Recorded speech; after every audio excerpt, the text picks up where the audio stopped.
Buongiorno. Buenas tardes. Bienvenidos a este encuentro. Un cambio de época, la crisis como pasaje. Una serie de charlas organizadas por el presidente Violante. 3 charlas. La primera charla en la que habló el presidente Violante acerca de los cambios institucionales. La segunda charla, el profesor Viribacci sobre demografía. Y ahora abordamos el tema economía y cambio de época.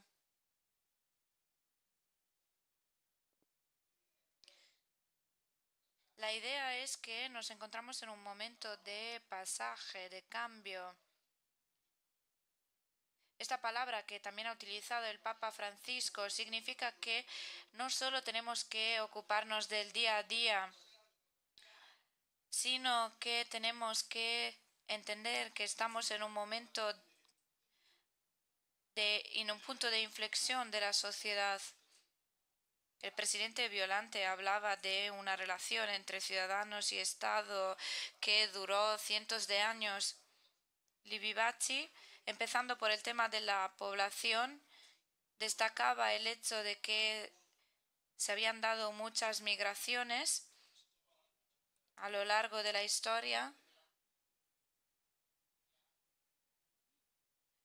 en especial una migración muy importante a nivel mundial que ha modificado la vida en general. Una migración es un cambio de población que pasó de 3.000 millones a 6.000 millones a 10.000 millones de personas, por tanto desplazamientos importantes de diferentes continentes.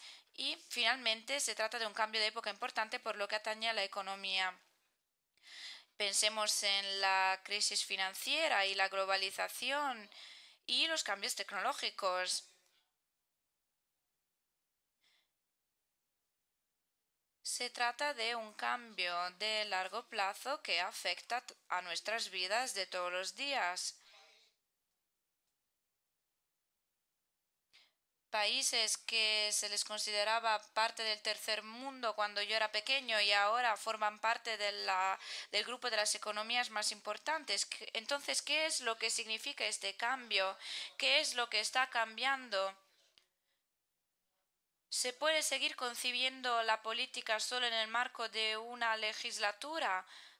¿O acaso hay que cambiar esta actitud y este enfoque?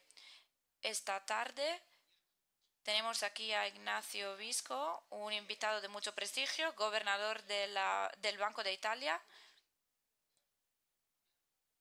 Es un experto de este tema.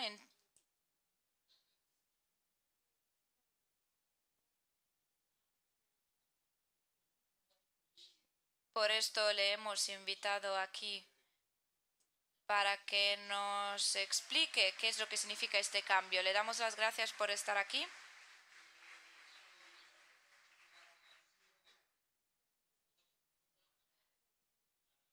Después de su discurso, le vamos a plantear una pregunta para finalizar el encuentro. Le doy la palabra. Muchas gracias. Muchas gracias por invitarme. Gracias al profesor Vittadini, a Luciano Violante, que me instó a que aceptara esta invitación para hablar de un tema muy importante. Es decir, si estamos pasando por una época de cambios o si estamos viviendo un cambio de época. El mundo ha cambiado mucho en los últimos 25 años. La globalización, el incremento increíble en los intercambios de bienes y servicios a raíz de la apertura de los mercados, el progreso tecnológico con el emerger de nuevas tecnologías, no solo de las TICs, sino nuevos materiales, la digitalización, la revolución digital en curso, han tenido efectos extraordinarios afectando nuestra vida de todos los días, como sabemos. El hecho de que yo estoy utilizando un iPad es un ejemplo muy banal, pero muy concreto. Todo esto se ha llevado a cabo en un contexto de un incremento de población importante, como ha dicho el profesor Vittadini, como dijo hace algunos días el profesor Viribacci.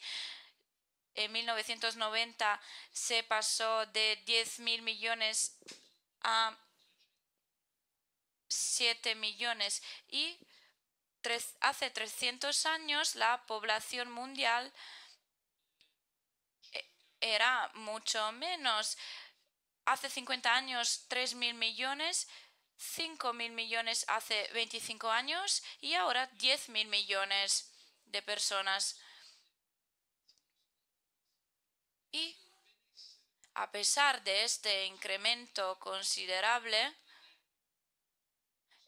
el bienestar, la prosperidad que se puede medir a través de la renta per cápita o la esperanza de vida a la hora de nacer o la reducción de la tasa de mortalidad infantil, pues podemos decir que el bienestar ha aumentado muchísimo. Además de ello, en Europa se han dado cambios muy importantes en los últimos 25 años. El más patente es la creación de la nueva Unión Económica y Monetaria, la divisa única y una política única. Se trata de cambios importantes que han conllevado efectos también en lo que atañe a la organización de la economía, en lo que atañe a las capacidades de las empresas para competir. Estos cambios no siempre se llevan a cabo de forma lineal. Hoy en día estamos teniendo los efectos de la crisis financiera que estalló en 2007 en Estados Unidos y la crisis de la deuda soberana en 2012. Estamos sufriendo las consecuencias graves de estas crisis. No voy a entrar en detalle en lo que atañe a la crisis en la que está sumida Italia desde hace 10 años.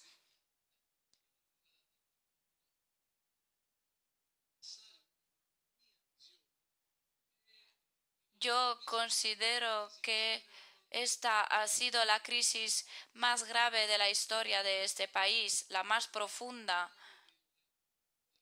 mucho más profunda que la Gran Depresión. Y esta crisis ha conllevado efectos en las finanzas públicas, en los bancos. Lo que nosotros leímos en las noticias viene de esta crisis muy grave que ha conllevado desempleo, el cierre de muchas empresas, de la que estamos tratando de salir con dificultades, pero sí que lo estamos consiguiendo. Hay una recuperación que se entrelaza con las reformas que se están llevando a cabo. Todavía queda mucho por hacer. Esta crisis se ha realizado en un momento en que nuestra economía estaba acumulando un retraso importante en lo que atañe a la adaptación a los cambios que ya hemos mencionado, la innovación tecnológica, la demografía, la digitalización. Se trata de cambios económicos, sociales, de tipo tecnológico y también político.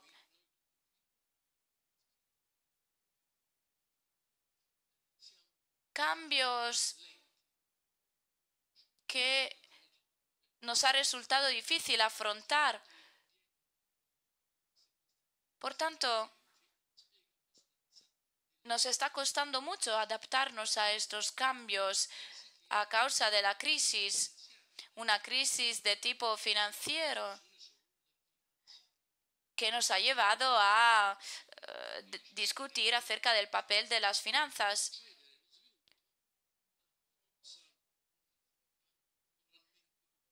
Considerar las finanzas como una actividad así muy difícil de entender,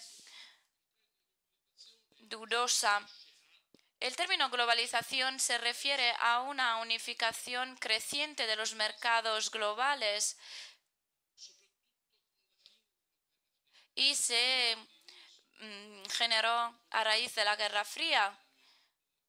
Muchos de ustedes son muy jóvenes, a lo mejor no han vivido los años de la Guerra Fría. Mi generación no pensaba que se derrumbaría el sistema socialista de la Europa del Este, el sistema de la planificación de una forma tan dramática, tan abrupta. Pero vimos que luego hubo una división de la paz, un elemento de paz. Y pensamos que eso conllevaría efectos positivos para todos. Nosotros, los occidentales, los que estaban ubicados en la parte buena, por así decirlo, tendrían la posibilidad de dialogar, intercambiar experiencias y bienes con economías que se abrían. Antes estaban cerradas, pues economías que se abrían.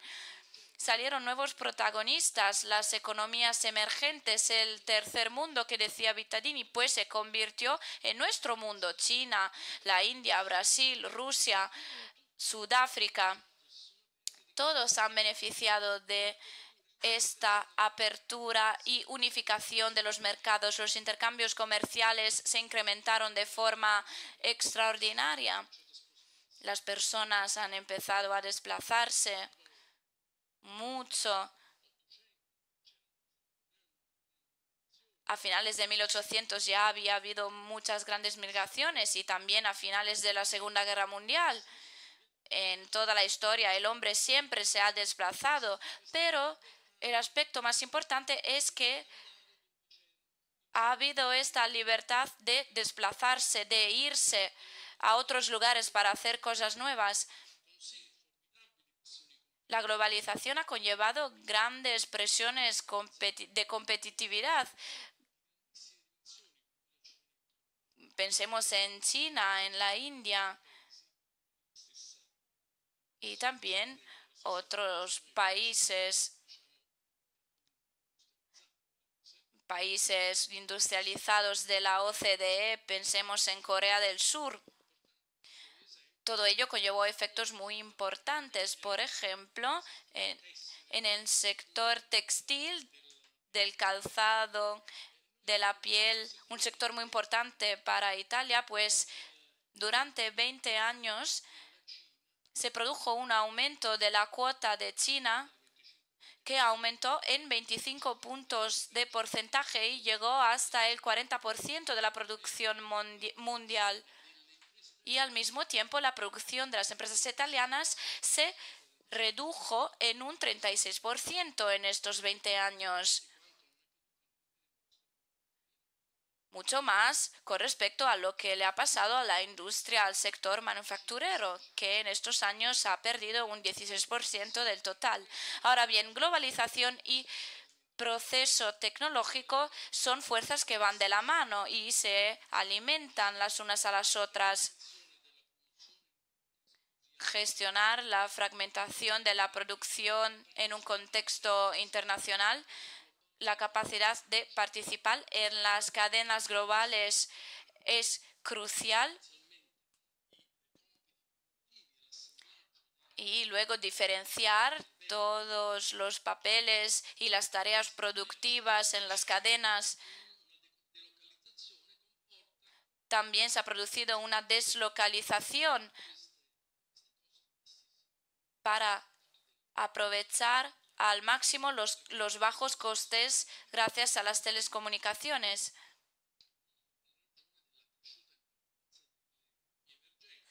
La globalización ha permitido a muchas economías, les ha permitido crecer las economías emergentes que han crecido en un 70%, en los años 70 se situaban en un 30%, por tanto, el 70% del crecimiento del mundo depende de estas economías emergentes. En la diapositiva se puede observar que a partir de 1990 el peso de los países de renta medio alta en el PIB mundial creció mucho y se ha reducido el peso de las economías desarrolladas, Estados Unidos, Japón, etc. Aquí las mediciones se han llevado a cabo a través de la comparación del poder adquisitivo.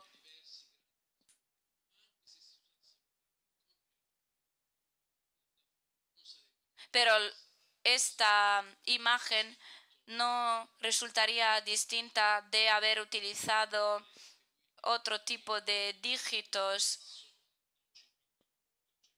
otro tipo de mediciones. Por tanto, esta es la situación, un cambio radical.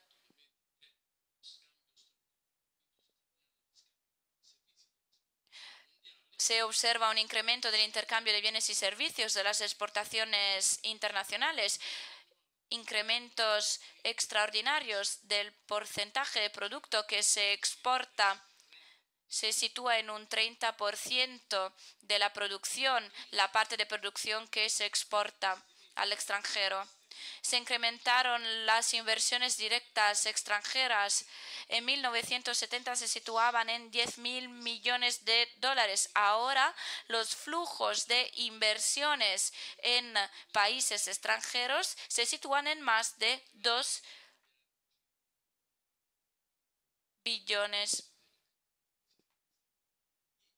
Por tanto, estamos hablando de un cambio muy importante en lo que atañe a los flujos de las inversiones en el exterior.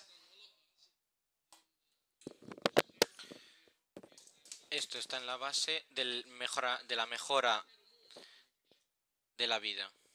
Todo el mundo se ha beneficiado de esta mejora en los últimos años. El PIB per cápita se ha aumentado del 70% en 2016, de los 90 al 2016.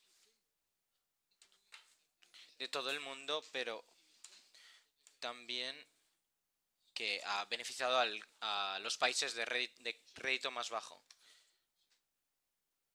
y por tanto la reducción de la pobreza.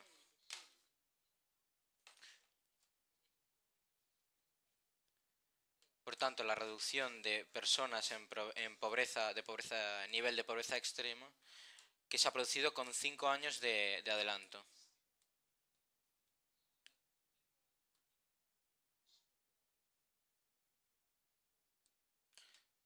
Que se preveía para 2015. Los datos dicen que desde la última vez la pobreza ha bajado al 10% y son alrededor de 700 millones de personas y 9,6% de la población mundial. Por tanto, querría cerrar este capítulo en 2030. Este tema en 2030.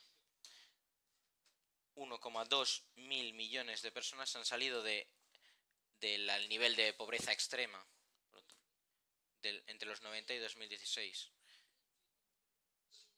Y por tanto hay más de 2.000 millones de personas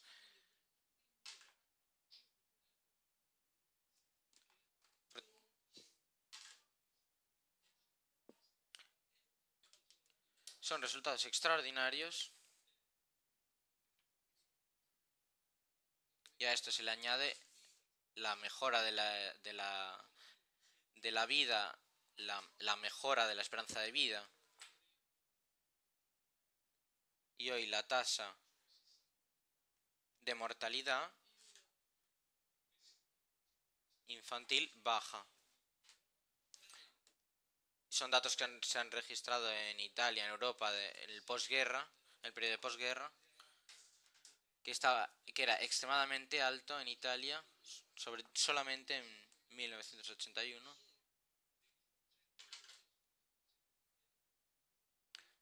Y había un grado de analfabetismo absoluto y ahora solo hay un grado de analfabetismo de 1%. Antes era del 13, ahora es del 1.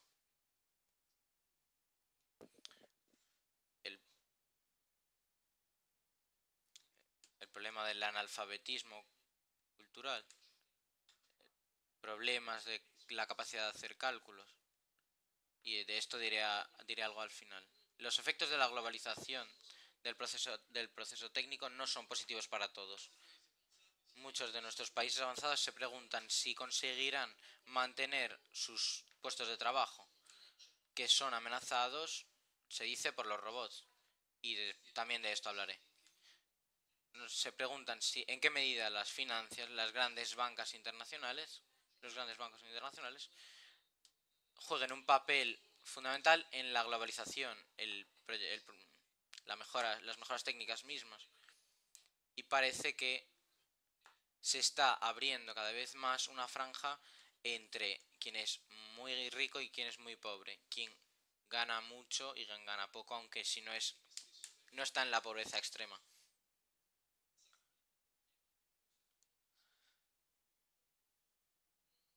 Entonces se ha visto reafirmar un mundo en el cual domina un nuevo imperio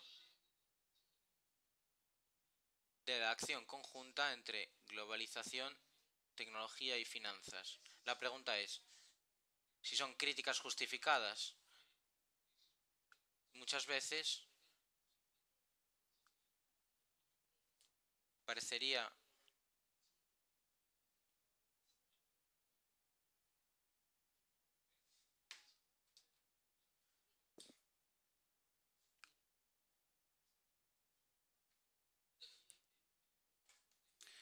es verdad que los efectos de la globalización y el proceso técnico no son distribuidas igualmente en toda la población.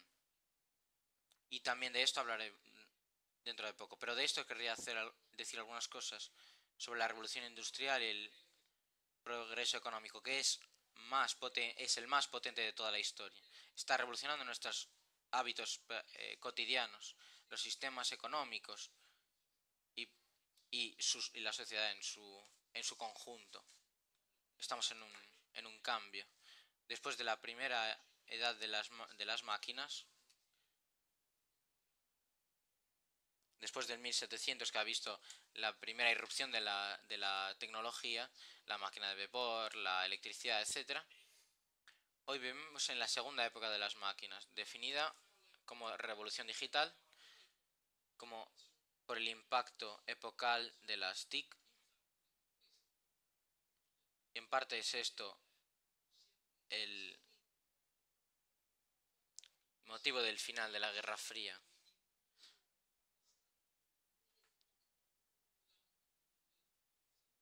Todo un equipo de tecnologías puestas a disposición de la defensa de los países y han pasado a ser disponibles para usos civiles. Hay muchísimos ejemplos. Internet ha cambiado de la telecomunicación, la telefonía móvil ha derrumbado los costes. Han sido desplazados los teléfonos con cables, las grabadoras, los localizadores. El típico smartphone de hoy tiene una potencia de cálculo de 3 millones de veces mayor que los primeros ordenadores comercializados en 1965, con un coste 225 veces menor. Un iPhone 4, no el último, un 4 un poco, del 2010, costaba $600, se encuentra en eBay hoy a menos de 100, tiene la misma potencia de cálculo que el más veloz de los supercomputadores, que en 1975 costaba 5 millones de dólares. Un smartphone como el que veis en la diapositiva a la derecha, que es un 7, tiene una potencia de cálculo de 18.000 millones de veces mayor que el IBM 7030 Stretch, que pesaba 18 toneladas y costaba 8 millones de dólares, 18.000 veces más que el iPhone. El primer satélite comercial para las telecomunicaciones lo puso en órbita los Estados Unidos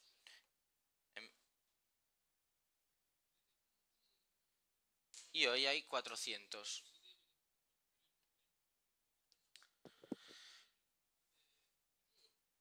Esto tiene una influencia real sobre nuestros hábitos de todos los días y tiene una influencia real sobre el sistema económico y la realidad. Y esto tiene que ver no solamente con los más jóvenes, sino con todos. Y ha sucedido en menos de una generación. Lo interesante es que alrededor de hace 15 años yo me encontraba en París. Escribimos un pequeño libro sobre la nueva economía. Algunos decían que era una burbuja que explotaría y parecía que entonces ya se veían una serie de implicaciones como las relacionadas a comercializar objetos electrónicos entre empresas, utilizar electrónica para comunicar empresas con personas, personas con empresas, etc. En la Unión Europea, el porcentaje de familia con acceso a Internet ha aumentado del 49 al 85% en 10 años. Y del 40 al 80% en Italia, que estaba incluso retrasada con este cambio. No estamos hablando de países súper avanzados en este cambio. El comercio electrónico ha crecido de manera exponencial. En la Unión Europea, el porcentaje de individuos que ha usado bienes y servicios online ha aumentado en el 20% de 2006 al 46% de 2016. En Italia, incluso si eres menor, incluso en menor medida,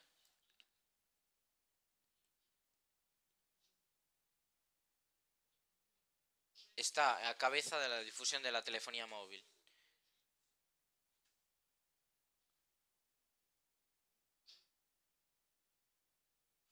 De 1990, el 0,5 en 1990 a 140 en 2015 en Italia.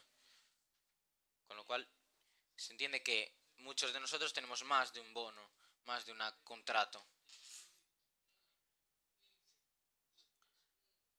Ha aumentado el uso de instrumentos digitales en los colegios, en las empresas, etc. Pero estamos mucho más adelante de SMS o mensajes.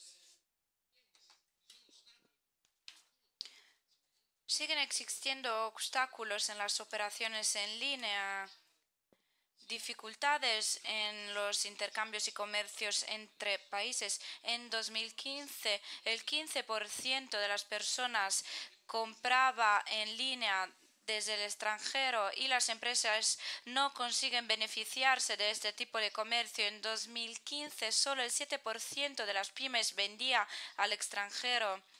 Y justo porque estos dígitos son tan bajos, podemos esperarnos un incremento extraordinario en el futuro.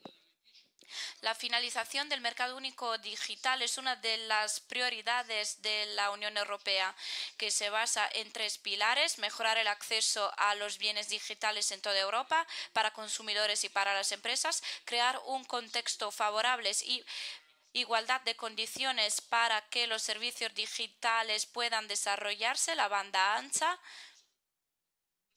para todos, y maximizar el potencial de crecimiento de la economía digital. Estos son los objetivos de la Unión Europea. Luego hay muchos más ámbitos en los que hemos desarrollado mucho. Piensen en el transporte aéreo,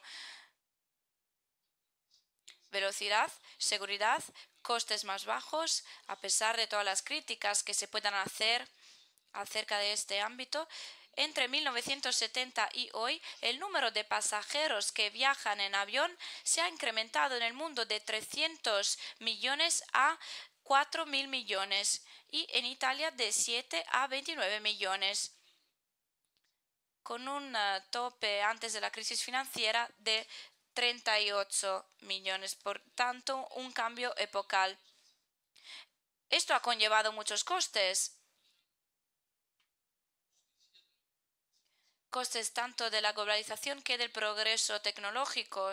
Uno de los elementos más importantes en la globalización, progreso tecnológicos y dinámicas demográficas y migratorias es el impacto en el mercado laboral, especialmente en los países avanzados. Estimaciones recientes indican que el 10% de la ocupación en el sector manufacturero estadounidense entre el 99 y 2011 se situaba en 600.000 puestos de trabajo, el 10% en la reducción el 10% de la población, debido al efecto directo de la competencia con China. El efecto indirecto a través de las interconexiones entre sectores lleva a la reducción de más de 2 millones de puestos de trabajo en Estados Unidos. En Italia también, entre el 95 y 2007, el incremento en la cuota de importaciones de China y de otros países con un bajo coste laboral se ha reflejado en una pérdida de 120.000 puestos de trabajo en el sector manufacturero. Nosotros tenemos una gran tradición manufacturero junto con Alemania, Japón y ahora China y Corea. Pero ese sector tiende a reducirse a medida que se desarrolla la automación, las maquinarias, los robots y que la economía crea trabajos en el sector de los servicios. Tenemos un 7% de ocupación en el sector manufacturero. No podemos volver al 20% de antes. Pero el punto importante es que ya se ha dado ese efecto de caída en Italia justo por la relación directa con China.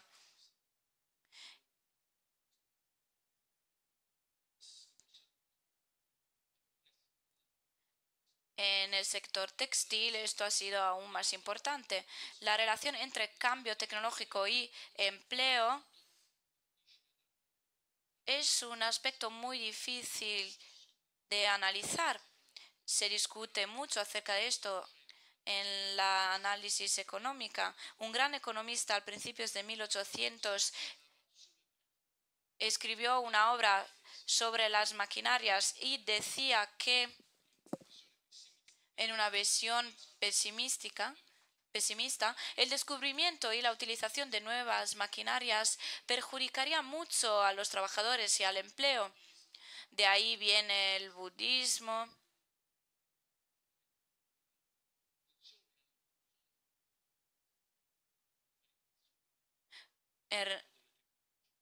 Esto siempre ha ido de la mano con el desarrollo de las tecnologías, pero no es una relación lineal y que se tiene que dar por sentada. La mayoría de los economistas tienen la postura de Keynes, economista de los años 30, que antes de la Gran Depresión decía que tenemos una nueva enfermedad. Muchos desconocen el nombre, pero tendrá mucha importancia en el futuro. El desempleo tecnológico, desempleo causado por el descubrimiento de nuevas maneras de ahorrar sobre el trabajo mucho más rápidamente con respecto a la velocidad con la que se pueden encontrar otras formas de empleo, pero se trata de una fase temporal. En realidad no hubo ese desempleo tecnológico. Después de 30 años, James Need decía que estaba preocupado. ¿Qué es lo que vamos a hacer cuando se produzca todo esto?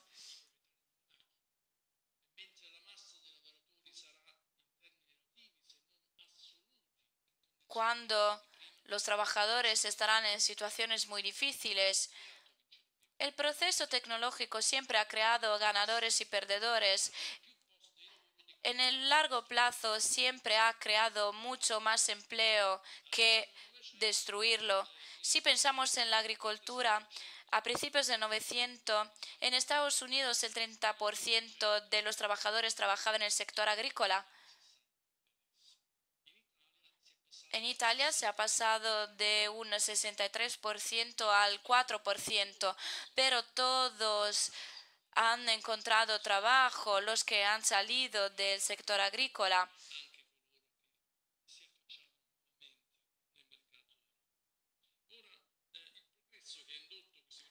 el progreso que ha conllevado todos estos cambios, haciendo que la producción agrícola se desarrollara, ha estimulado nuevas actividades. Algunas de estas no se pueden ni imaginar.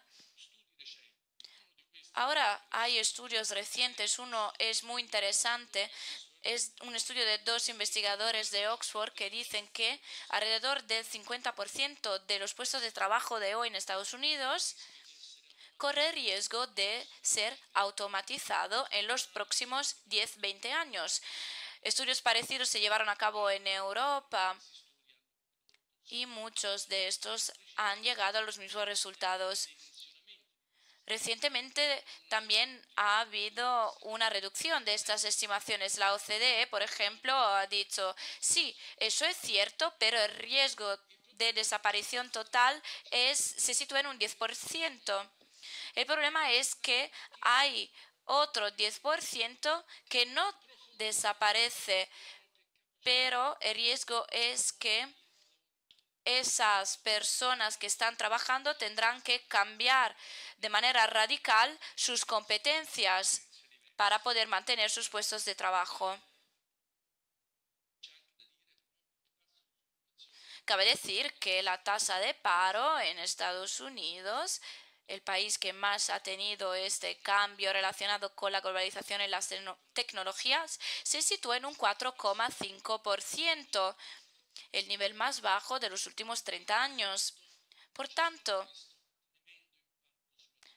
no ha habido un impacto muy grave en el empleo. Por otro lado, la participación en el mercado laboral, es decir, el número de personas que buscan trabajo y lo encuentran, ha caído en picado después de la crisis financiera. Por tanto, el veredicto sigue abierto.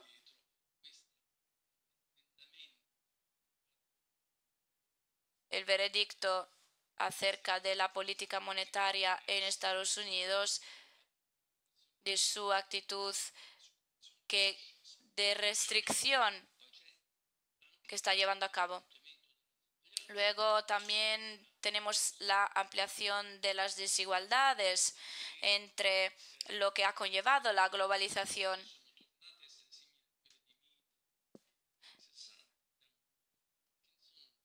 Hemos tenido Atkinson en la historia, un gran economista, Piketty, un economista muy famoso que ha escrito un libro que ha tenido mucho éxito, El Capital, como otro libro muy famoso de algunos siglos antes. No hay que ignorar estos cambios, hay que compensar a los más vulnerables, los más perjudicados, y esto no se ha hecho.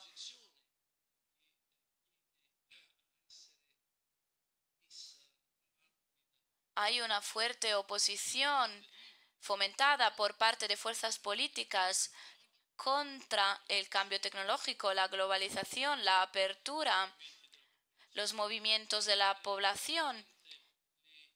Y sin lugar a dudas, las cifras de la desigualdad global en lo que atañe a la riqueza son impresionantes. En 2010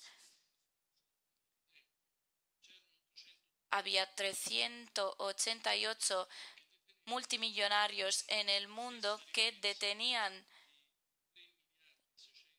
una riqueza de 3.000 millones, una riqueza que era como la de 3.000 millones de pobres en su conjunto.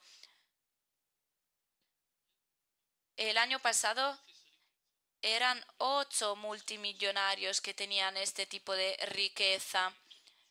Por tanto, se trata de un elemento de desigualdad que nos sorprende mucho. En los últimos 20 años, la desigualdad de renta a nivel global ha disminuido gracias al hecho que han aumentado los países emergentes en vías de desarrollo, Japón, China, etc. Esta disminución de desigualdad entre países ha ido de la mano con un incremento fuerte en términos de desigualdad de renta dentro de estos países. Por tanto, en Estados Unidos el 10% de las personas tenían una renta media casi 9 veces más alta con respecto al 90%, ahora tenemos el 1% de la población que tiene una renta media 40 veces más amplia, más alta. Es decir, que la riqueza está concentrada en ese 1%. Por tanto, el problema de las desigualdades es real y el incremento de la desigualdad dentro de los países ha contribuido al cambio tecnológico. Diferencias de sueldos, empleos calificados, reemplazar las automaciones con tareas más específicas. Además de eso, las dinámicas del mercado laboral, las del sistema económico de la sociedad en su conjunto serán afectadas por factores demográficos. Aumento de la población mundial, envejecimiento en los países avanzados, demanda de nueva fuerza laboral, de inmigración, pero también oferta de migración de los países a otros países por razones económicas, además de razones de conflicto, como bien sabemos. Y de esto ya ha hablado mucho Viribacci. Yo no voy a profundizar en esto. Solo quiero destacar que se trata de un problema de manejamiento, de cómo se maneja este proceso. Necesitamos fuerza laboral. Los trabajadores el número de trabajadores va reduciéndose porque la sociedad va envejeciendo, pero hay que integrar también, por otro lado, los migrantes. También ante los cambios tecnológicos que conllevará una reducción de los puestos de trabajo. ¿Cómo podemos involucrar a personas que no tienen competencias adecuadas?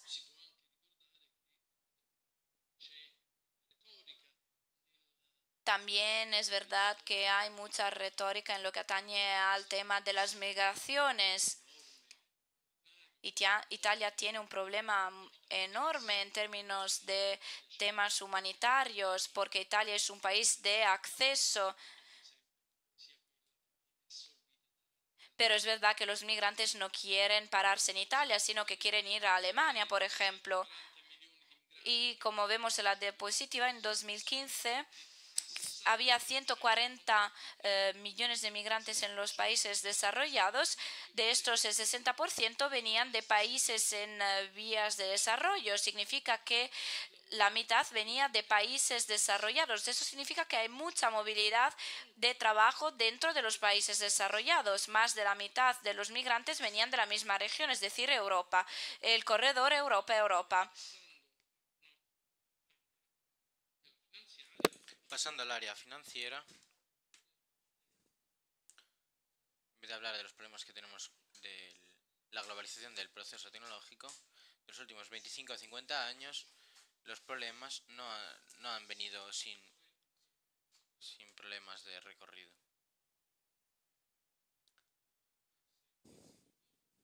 La crisis financiera de 2007, que después ha vuelto a 2008-2009, no nos ha dejado indiferente.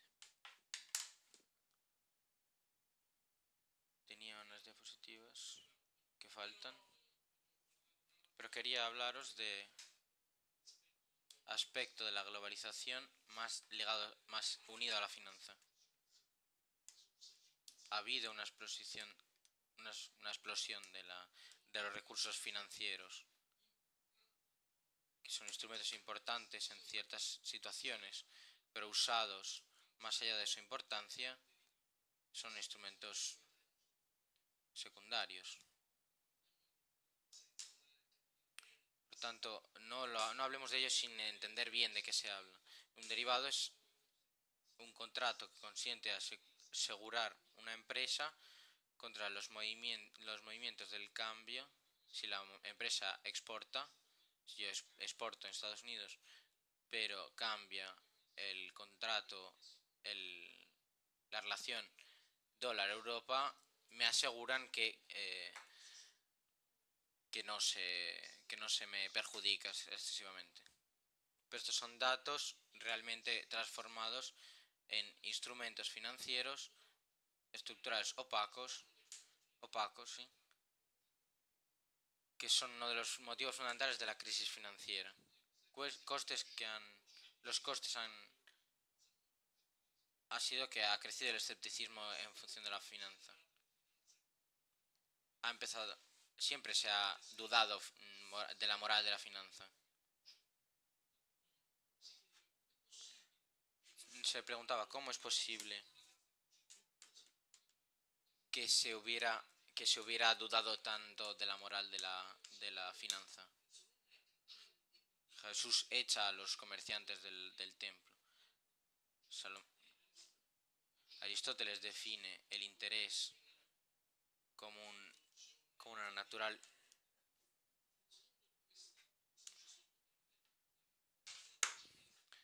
La posición de todos nosotros depende de la condición financiera, que depende de cambios. Es un péndulo. La caída de los mercados en los años 70 dependía de la burbuja inmobiliaria. La inflación, el énfasis se cambió a la caída desde los años 90.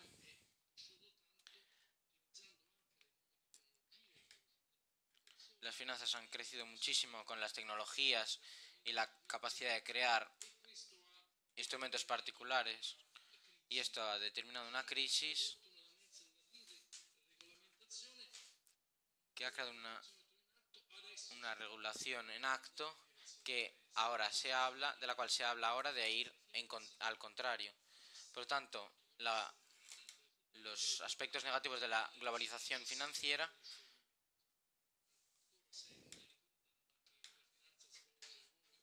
la finanza. Sen recordaba que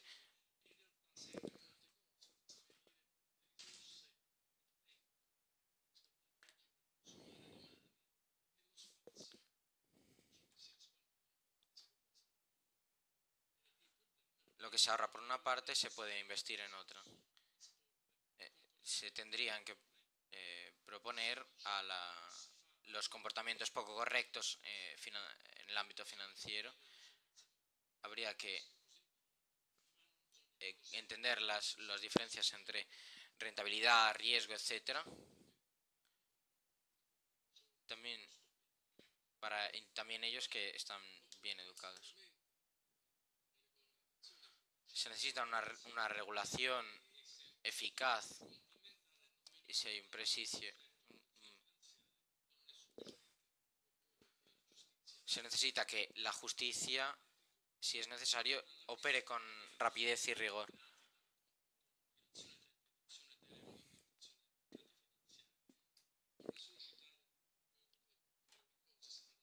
Querría citar algunas cosas. Ahora se habla mucho de la necesidad de distinguir las bancas comerciales de las bancas de inversión, pero hay un área entera que se regula, que es la área del shadow banking, en el que hay financiamientos, préstamos que pueden tener externalidades negativas, fondos, etcétera, que no están ni regulados en algunos países, y por tanto ha nacido un gran cambio en acto que se aprovecha del cambio tecnológico, que aumentando la masa de información disponible, el Big Data, hay posibilidades extraordinarias de utilizar nuevas tecnologías digitales aplicándolas a las finanzas. Estas empresas son nuevas, están creciendo, creando productos innovadores. Aún no están tan difundidos como se piensa, pero lo estarán. El rédito se calcula automáticamente, habrá un aumento de riesgos. La ciberseguridad ahora es un problema, lo será mayormente cuando la piratería se aumente todavía más. Cerraría con el trabajo en un futuro. La pregunta que nos proponemos que se nos propone es, sustancialmente, en la segunda época de las máquinas, si los robots sustituyeran nuestros trabajos. Y es un doble problema de equidad y de paro. ¿Quién comprará bienes y servicios cada vez más automatizados? Y al mismo tiempo será socialmente sostenible que el fruto del progreso tecnológico vaya a beneficio de pocos. En las consideraciones finales, en la Banca de Italia, he intentado decir algunas cosas sobre el trabajo. No querría citar, solo recordar que la cuestión del trabajo es central, va más allá de la economía. Tiene que ver con la integración social, la dignidad de las preguntas. Sobre el plano económico no es solamente un problema coyuntural. La economía de una empresa depende de la fuerza de trabajo y de dar el empleo adecuado a quien lo busca. Las tendencias demográficas juegan un papel fundamental. La sustitución de personas por máquinas es un fenómeno macroscópico y aún no es un fenómeno que haya tenido un impacto notable sobre la productividad de trabajo. Esto consiente a muchos economistas que en el fondo se puede ser bastante optimistas. Una desocupación tecnológica se considera una manifestación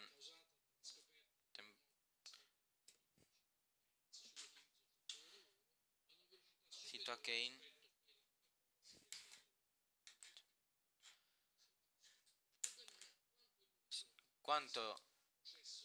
¿Cómo de largo es este proceso de cambio? Mirando al pasado, siempre esta revolución tecnológica ha generado siempre más puestos de trabajo y más rápido de lo que lo ha destruido. Los coches han dado trabajo a los mecánicos. Y esto está aumentando la fuerza de trabajo, por un lado, a una élite altamente cualificada, de un 10% en los Estados Unidos, que percibe sueldos elevados. El resto de la población les cuesta. El parte se debe al cambio de formas de producción, a la contribución de trabajos con la necesidad de una alta cualificación y sobre todo se están sustituyendo todos los trabajos mecánicos estandarizables. Los trabajos abstractos altamente innovadores que claramente están al alcance de pocas personas, relativamente pocas personas, y muchos trabajos que son trabajos no estandarizables. El cuidado de las personas, la jardinería, etcétera, las cuales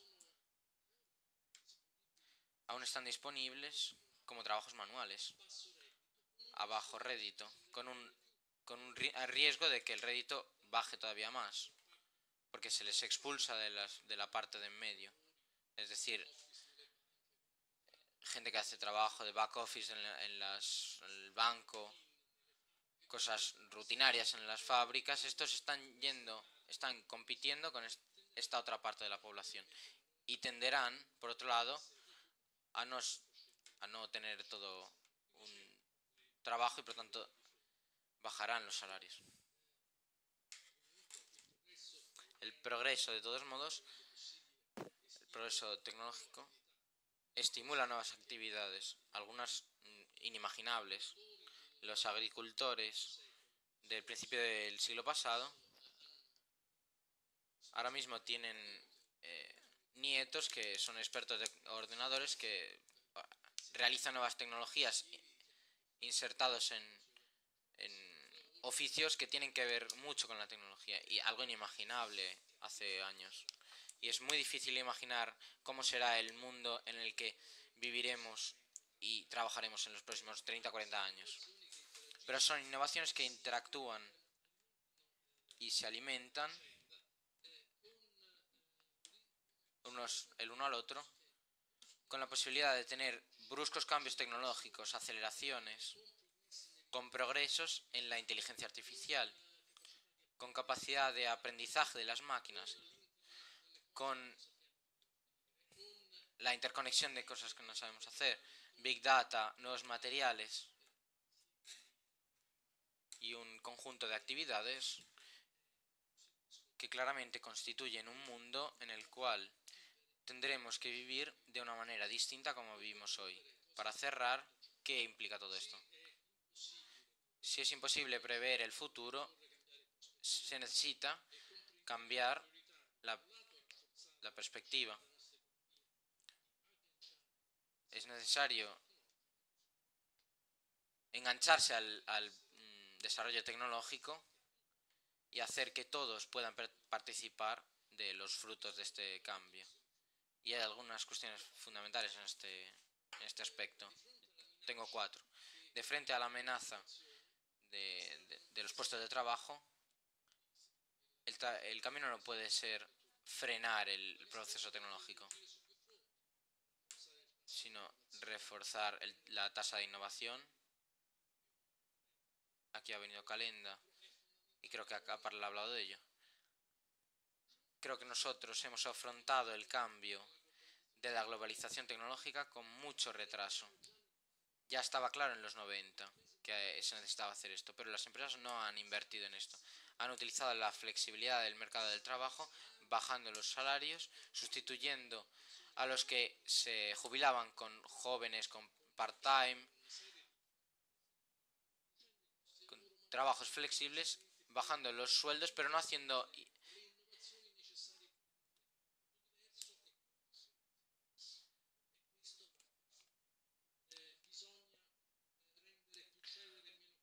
se necesita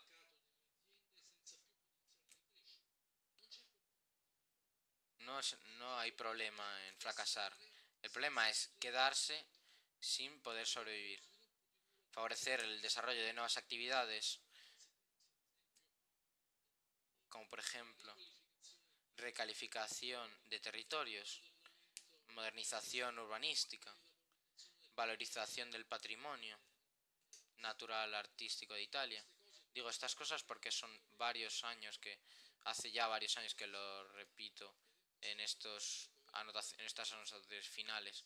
Y es raro que lo diga el presidente de la banca, que lo diga esto. Y ahora mismo vemos que hay abusos, sistemas que no funcionan. Son cuestiones sobre las que se puede intervenir y que pueden dar mucho trabajo, no poco. Incluso el trabajo tradicional. La eficacia de cualquier esfuerzo de balance se contemplará si no hay una profunda mejora del sistema.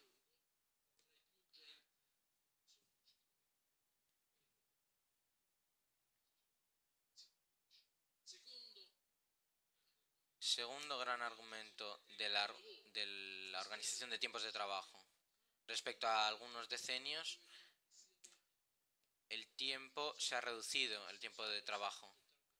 Se entra más tarde, los cambios se han reducido, se ha difundido el part-time, se ha extendido la duración de la vida media. Incluso si esto se reducirá, esto sucede bajo el empuje del desarrollo tecnológico. Esto se agravará, con lo cual será necesario encontrar mecanismos de tiempos de trabajo de trabajo para que todos puedan participar en el producto, en la producción. La tercera cuestión tiene que ver con la distribución de los recursos en su complejo, en su conjunto. Atkinson, Picking han discutido ya de esto. Podemos estar de acuerdo o menos con... Pero es verdad que hay dos problemas, de demanda y de equidad.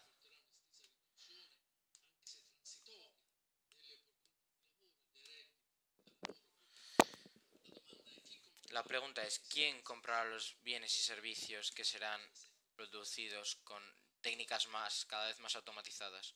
Por otro lado, ¿será realmente sostenible para que vaya yendo los beneficios al beneficio de unos pocos?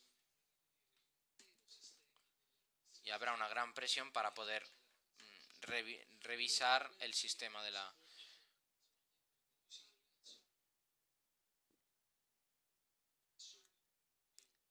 Son problemas de dimensión por lo menos europea.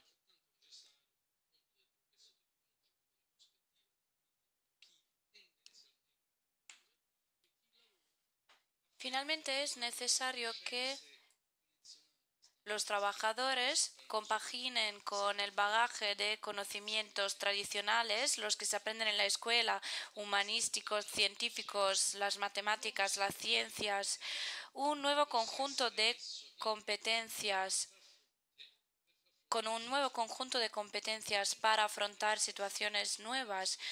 En el pasado las competencias eran las que vemos en la izquierda, en la diapositiva.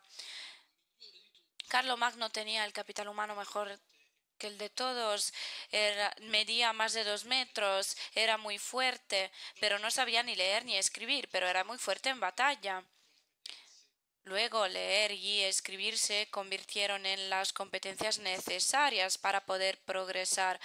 Ahora las competencias son diferentes. Se trata de competencias que hay que utilizar para afrontar situaciones nuevas, como el pensamiento crítico, la creatividad,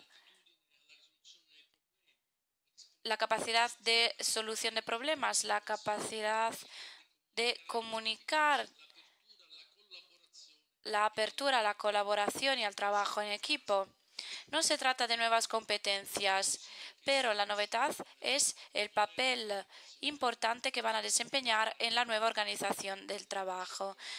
Determinan el crecimiento económico.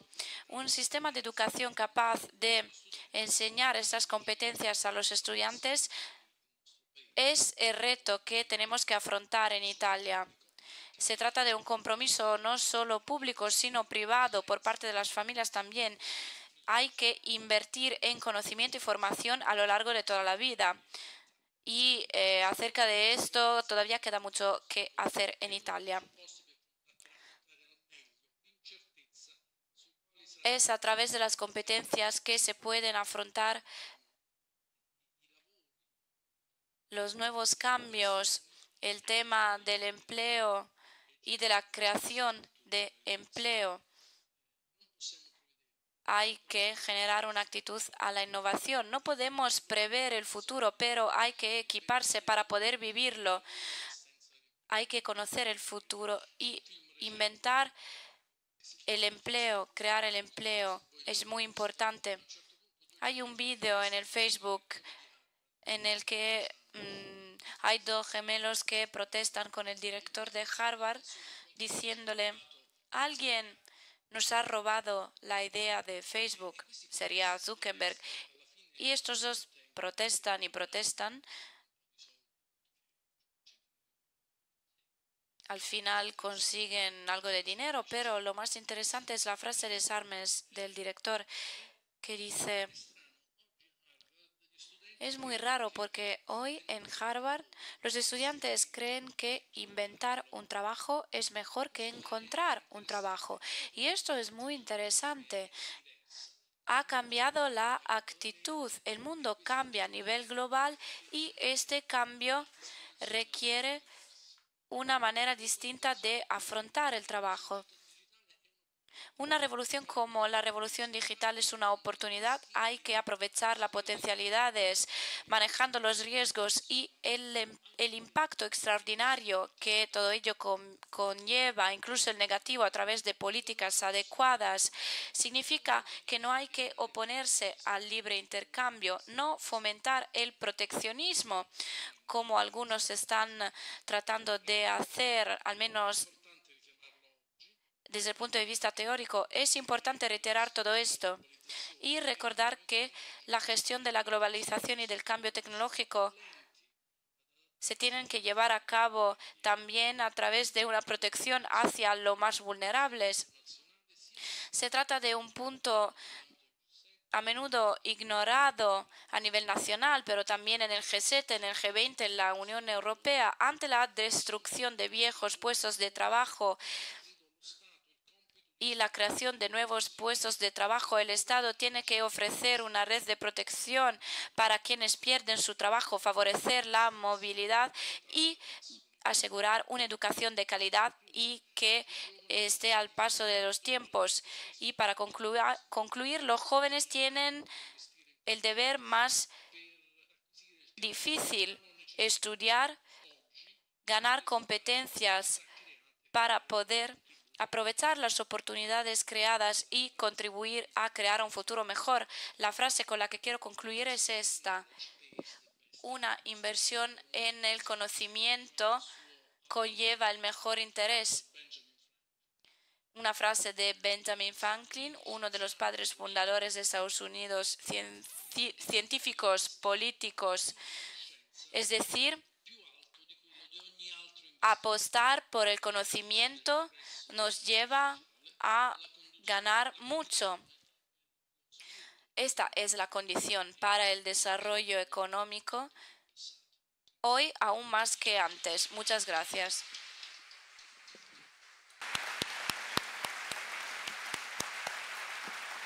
Allora, interessante che Es interesante que estos grandes cambios ponen en el centro al final algo que es lo más humano, lo personal, lo que se da menos por descontado, la inversión en el conocimiento. Por tanto, la pregunta de Luca Faré, que es estudiante del último año de economía, tiene que ver con esta cuestión del conocimiento, conocer para hacer. Buenas noches, gobernador. Soy Luca, estudio Luca en la Universidad Católica del Sacro Cuore, y en estos años me he dado cuenta de cómo el cambio de época, que no se la salta a nadie.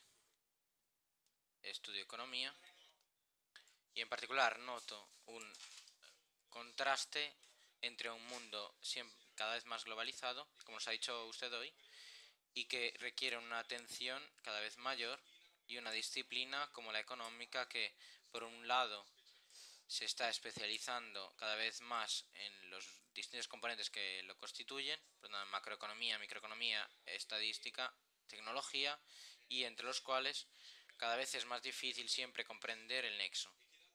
Y por la otra, me parece siempre cada vez más distinto en la universidad en la que yo estudio. Cada vez la historia es se enseña menos, y me parece que la preocupación principal de tantos economistas es utilizar los instrumentos que tanta búsqueda nos ha dado y demostrar que con la matemática se puede encontrar todo, en vez de poner estos conocimientos, como usted nos ha dicho, al servicio común. Y por tanto, mi pregunta es: ¿cómo la inteligencia, atención y técnica necesarias para hacer economía bien nos pueden llevar a estar atentos a todo, en vez de ser una justificación para cerrarse en lo que uno se especializa? Gracias.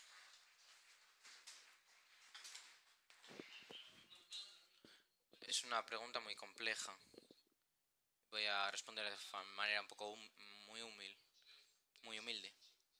Hay una tendencia a la especialización, por un lado. Y desgraciadamente, por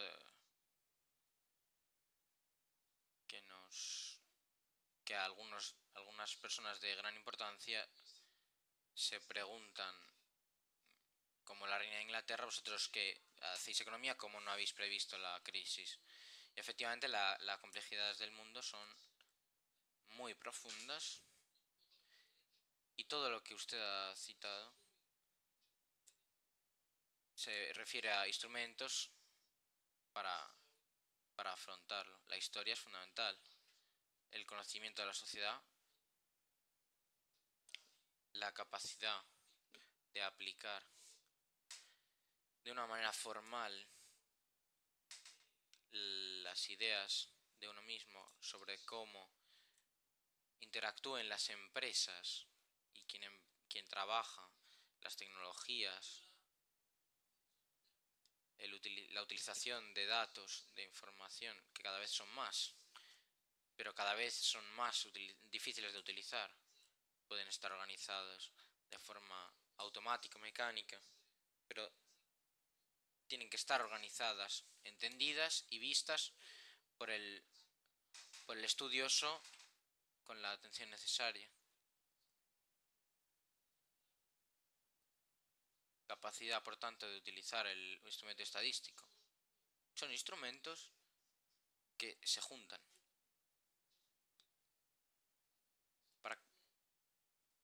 Y cada uno de ellos es necesario que haya gente que los estudie en profundidad y vaya a considerar y considere cada vez en mayor detalle los modelos con los cuales puede interpretar ciertos particulares, ciertos detalles, ciertos fenómenos y juntar muchas variables. Tener todo el marco en su complejo delante de nosotros es un trabajo muy complicado. Es útil tenerlo, pero es difícil también interactuar con quien tiene que tomar las decisiones. Por tanto, hay dos respuestas que daría. Por un lado, es muy importante que haya estudiosos de matemáticas, de estadística, de economía matemática, macroeconomía, economía del bienestar y podría seguir. Porque de esa manera se profundiza en la definición de los instrumentos, en la disponibilidad de los instrumentos, puestos, o sea, todos juntos utilizados para las decisiones, para interpretar cómo desenvolver la actividad. Pero hay que tener mucha atención para no confundir los modelos, que son el producto de estos instrumentos, con la realidad. En el fondo, un modelo es una aproximación del mundo real.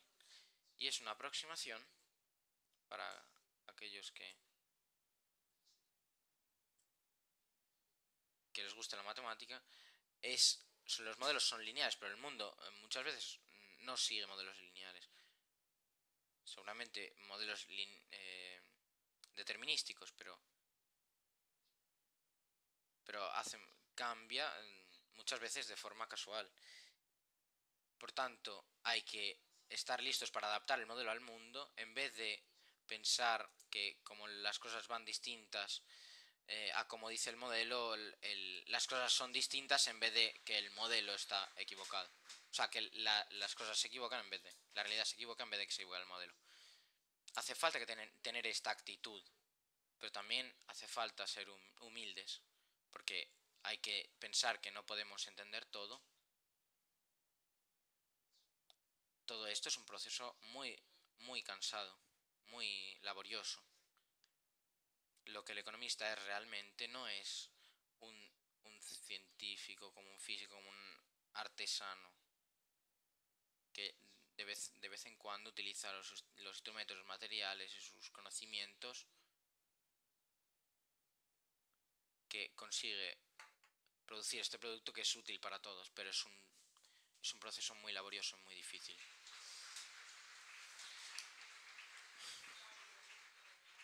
Le hago una última pregunta. pregunta no técnica, pero humana, que usted nos ha dejado entrever de un mundo que cambia.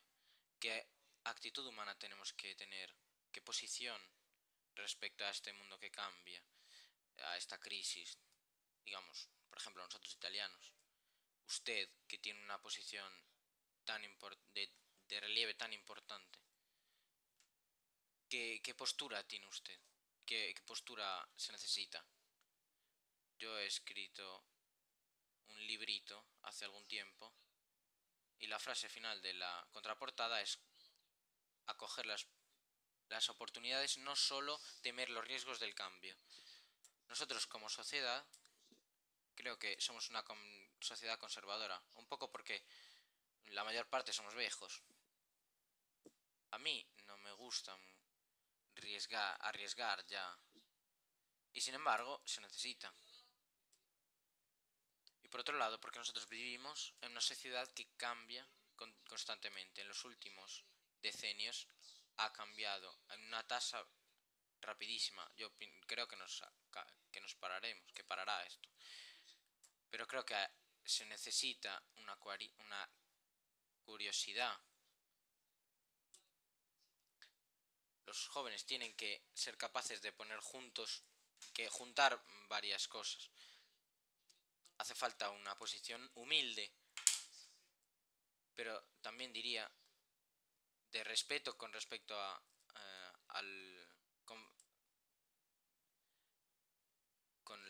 con la sociedad. Y no un eslogan, no por ejemplo en Twitter.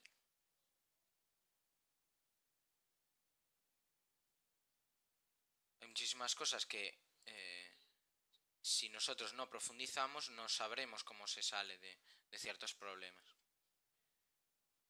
Y hay esta tendencia a aferrarnos a la superficialidad. Todos parece que pueden ser entrenadores de la selección de fútbol. Y decimos, pero ¿por qué no saca fulanito a menganito? Aparte de que no es verdad, no es lo mismo que cuando se gestiona la política económica. Esto es una cuestión muy importante. Antes de hacer algo o expresar opiniones, hace falta contrastarlas. Y creo que esta será la única actitud que se pueda tener.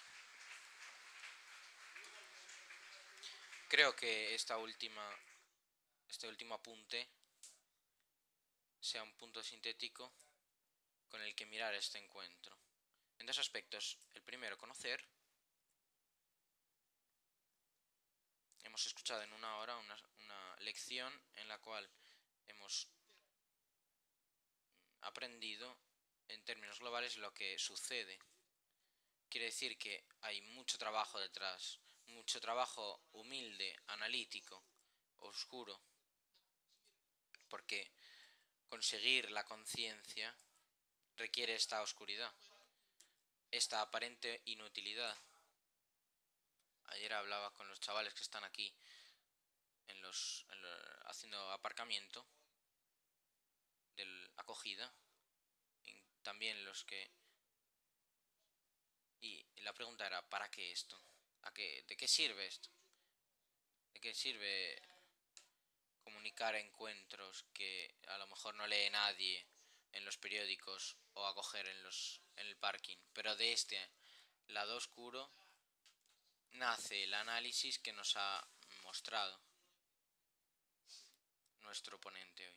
Porque hace falta mucha información, recogerla, mirarla, pasar tiempo, porque no penséis que es más fácil porque ahora hay mucha información. Yo soy estadista de profesión, una vez tenías un conjunto de pocos datos, ahora tienes muchos. Pero ¿cómo eliges entre millones de datos los que te sirven? Pasas tiempo, comparas, entiendes, tienes instrumentos. Pero sobre todo destaco este amor al trabajo, incluso a lo que parece inútil, porque este trabajo que parece inútil obstruye el primer instrumento del conocimiento. El segundo es la capacidad de síntesis, pero para la capacidad de síntesis, lo hemos escuchado en estos días, por ejemplo, de una persona que no parecía no tener nada que ver, como el ex ministro de la instrucción Berlinguer. Yo, en todas nuestras escuelas, impondría la música y el arte. ¿Qué tiene que ver? Es el gusto artístico para que se entienda que después que en tanto trabajo mecánico que se coge, que se aprecia. Tienes que tener un toque. El artista recoge esos puntos que en la realidad te impresionan, esa palabra, esa pincelada.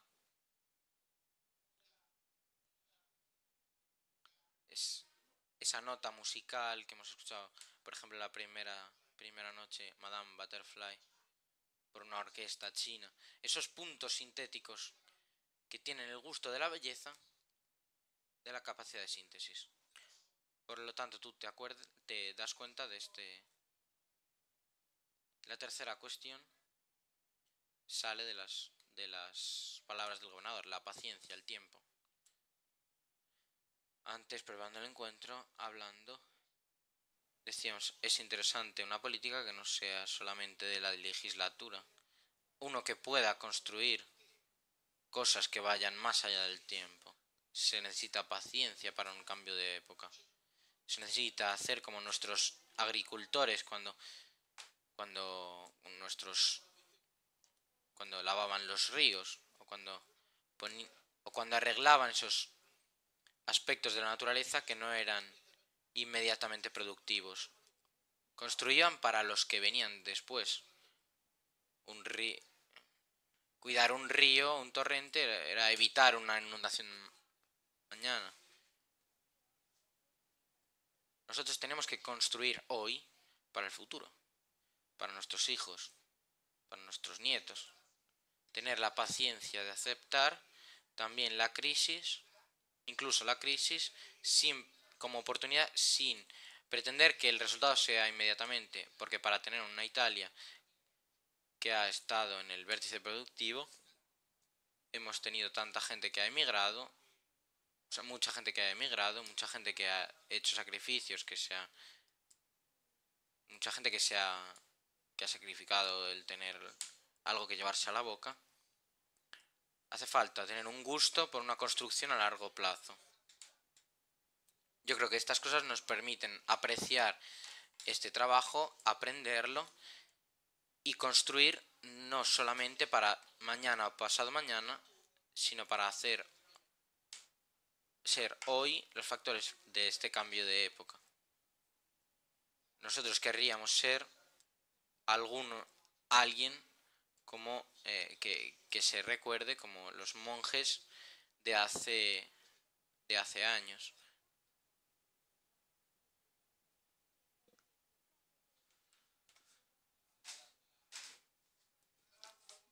Parecían muchos trabajos inútiles, olvidados por Dios y por el mundo, pero si nosotros hemos hecho un cambio de época positivo después de la barbarie, es por esto. Somos o querríamos ser laicos, religiosos, sobre todo laicos. Aquí